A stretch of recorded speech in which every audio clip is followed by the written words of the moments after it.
Okay, let me get into this piece quite quickly. See, I came across a book quite recently called The Rules of Love.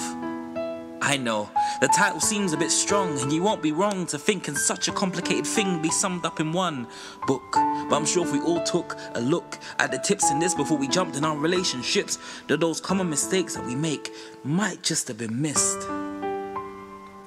The first rule is quite simple in itself, and it is be yourself, no one else. Everyone should know, and it should be really common sense in life to not start a relationship based on lies, because even if you could take your lie to the grave, it will still burn on the inside. You think it's best to pretend, so you hide who you really are on the inside and present someone to them that you think they will like. Keep up the pretenses, yeah, maybe for a night or two, but could you really cope acting all sophisticated when you really want to crack a silly joke, hanging your real self out to dry and your dignity is the rope? Imagine 50 years of pretending constantly, 5 decades gone, and now you're at your anniversary, and your partner's raising up a toast to the person that you love the most, and you're there thinking, damn, you wish you can cry out that it's all been a sham, because the person you think you love is not who I really am. And I'm not saying that we shouldn't try and turn over a new leaf, fix yourself up a bit. We should be doing that all the time, not just when we land in romance or in our love lives.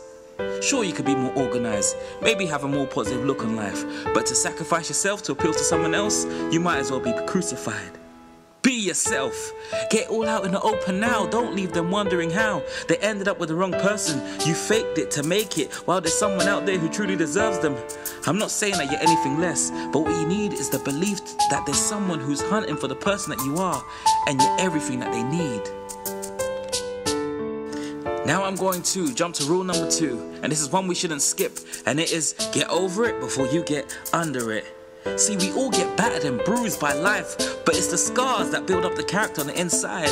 And if your last relationship left you in a bit of a wreck, then I expect that if you don't inspect the damage, you'll be left shipwrecked because there's too much baggage. The last man jumped ship, man overboard, while you were certain it was marriage. So maybe jumping into that relationship that is new may not be the best thing for you to do, because even if you find the perfect partner, they're still meeting you at the point where you are now, yet to discover the person you are when you've fully recovered. I'm not saying relationships won't work like that, but it's very rare. Wouldn't it be possible for you to lick your wounds elsewhere, letting another human being's heart be spared? And finally, rule 3. You could be happy on your own. And if you're happy on your own, then clap your hands. There was a lady called Stacy I knew, and I'm telling you, I could never really understand. I'm so sure her middle name was Anne, because it was always Stacy and Peter, Stacy and DJ, Stacy and Simon, Stacy and Kunle. Girl, you need to wait. It's like you never let your heart heal from a break up, because she takes up her new relationship as soon as one has ended. I asked about her action, and this is how she defended. She didn't like the thought of being alone. Then she got with a guy who always wanted her to stay at home, shouting, swearing, disrespecting her on the phone. I asked her why she put up with that one, and she said that she loved him. Come on.